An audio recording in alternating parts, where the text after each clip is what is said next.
going on, y'all? Let's get into this Love Marriage Huntsville review for season 9, episode 5.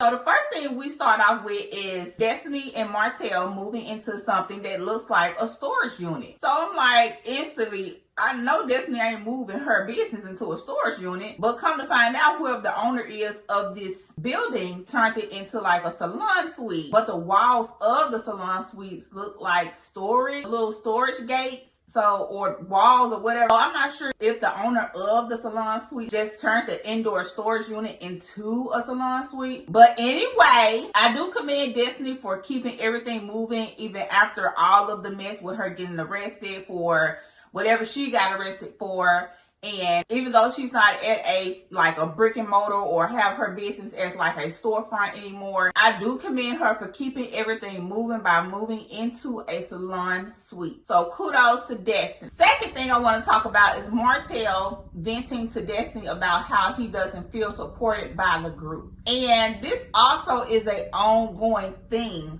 with this cast. At some point, I have heard all of them feel like they weren't supported in this or they weren't supported in that. Nobody called to check on me after I got arrested and made sure I was okay.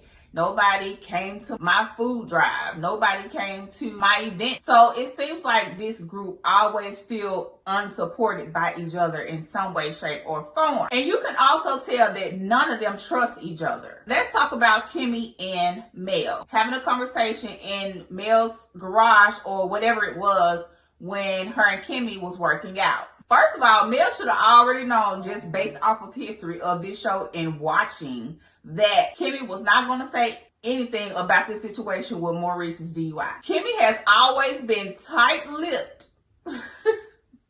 when it comes to Maurice, especially if it's something that doesn't show him in a good light or in his favor. So I'm not surprised that she's not surprised that Kimmy didn't give her more information and stay above the surface when it comes to this situation, because we already know how Kimmy is when it comes to Maurice. She wasn't even on the surface. She went above the surface and basically told Mel, you can look it up and see for yourself. Whatever you read in the public is what it is. I ain't got no more to give you.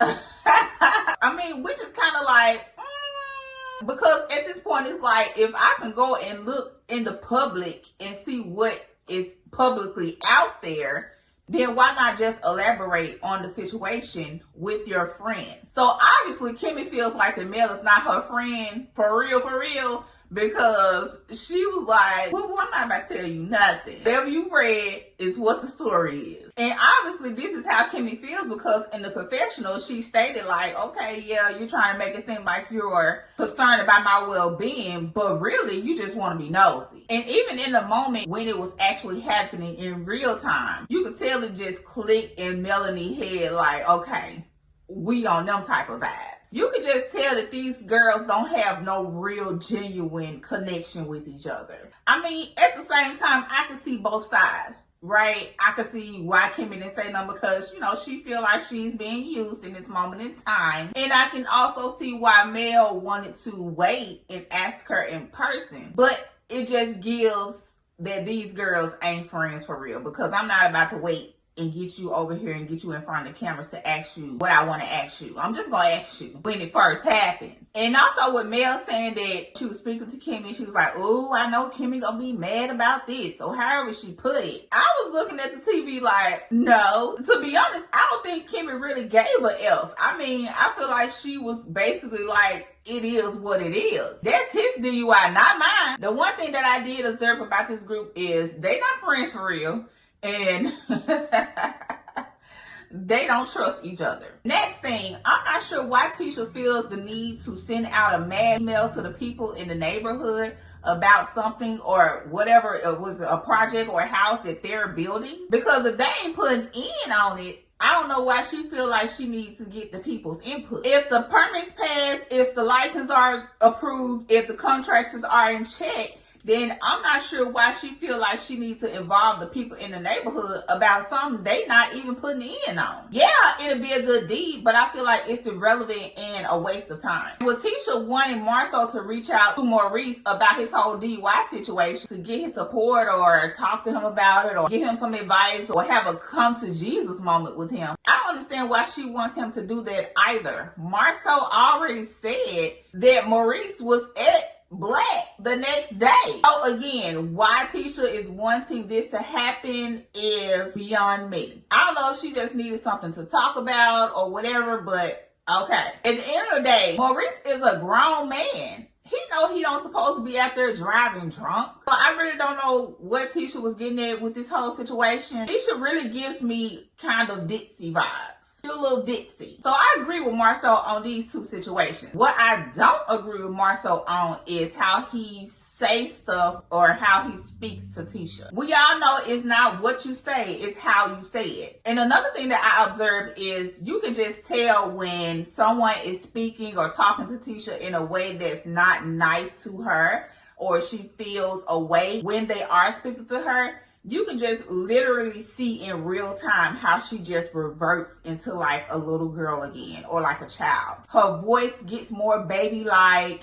It goes up a pitch a little bit. You can literally just see her revert back into like child mode or little girl mode when someone is speaking to her or talking to her in a way that is not particularly nice to her. And I'm saying that Marcel was speaking to her in a way that was mean or anything like that. It was just how he was saying it to where you can just literally see her start to just revert into like this child or a little girl or something like that. If you know, you know. Now let's cut to the chase. This whole Big D energy event that Destiny gave, I mean, for what it was worth, it seemed like they had a good time. Seemed like they was able to get out in the sun, have vibes, have a little fun, laugh, joke, play, smile, all of the things. But I wish Destiny would have just left this event on a high note. Everybody was having fun. Everybody was smiling. There was no drama going on. Wasn't nobody arguing. Everybody just, say bye, give their little hugs, get in their cars, and everybody just go to their respective corner. But no, she just had to ask those questions.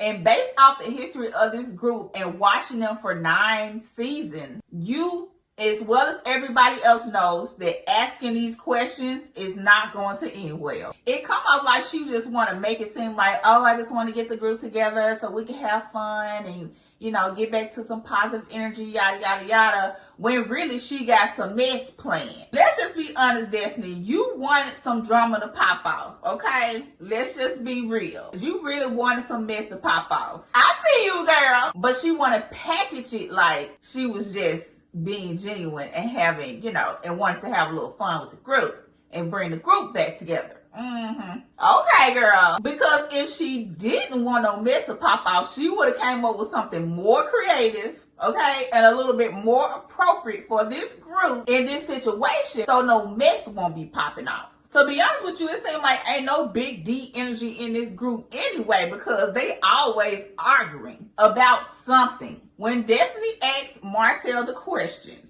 and Martell left the conversation at he just wished people would reach out to him more for support or to check on him or however he said it, Destiny want to continue and further the conversation by asking Martell, I thought you had an issue with an interview, and then want to throw the rock and hide her hand by asking everybody that was around, y'all not gonna stop it, y'all not gonna get involved, y'all not gonna stop them from going back and forth. No ma'am, you started the questions, you started this whole situation, so don't expect everybody else in the group to get involved because you are the one that started in the first place. You know them questions was messy, Destiny. Messy Destiny. You know them questions was messy. And you continuing the conversation by an even more messier conversation with saying, oh, I thought you had a problem with an interview. Messy Destiny. This is what you wanted. And I'm going to tell you why this is what you wanted. Because when Martell left the conversation at he just wanted more support from the group when it comes to things that he's going through in his life, you would have left it at that and went on to the next question or to the next person or whoever you had questions to ask. So let's just be real about the situation and call a thing a thing. Now, Marcel and Martell having a penis swinging competition. I'ma bet you 50K. Okay, show me the 50K. I'm finna go to my car and get the receipts. Okay, go to your car and show us the receipt. If you this butthurt about it, at this point, you might as well just go ahead and show the receipt. If you ain't gonna show the receipts to the world, at least show the receipts to Tisha. And it don't even matter if you show Tisha the receipts because she still ain't gonna leave that man. She is not going to leave Marcel. Okay? Whether you put the receipts out there or not, you show Tisha as plain as day. Your man has cheated on you with women over the years of your marriage. She is not going to leave him. So it really don't matter if you put the receipts out there or not. She is not going nowhere. Tisha can get concrete evidence that smacks her in the face and she's still not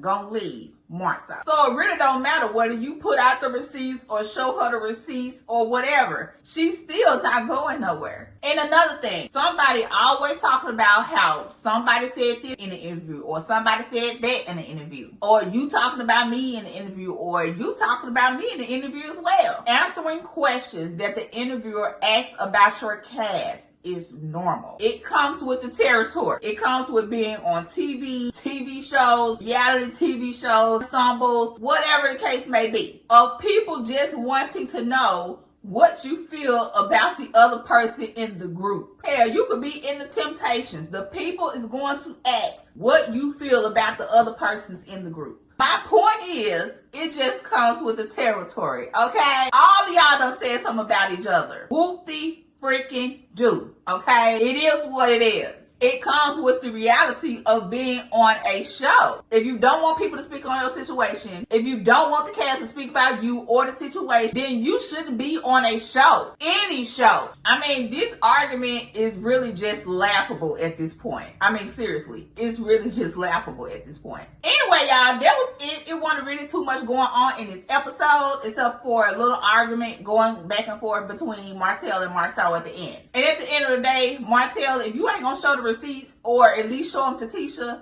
leave it alone. Make sure you like, comment, and subscribe to the channel, and I will talk to you all on the next video. Bye!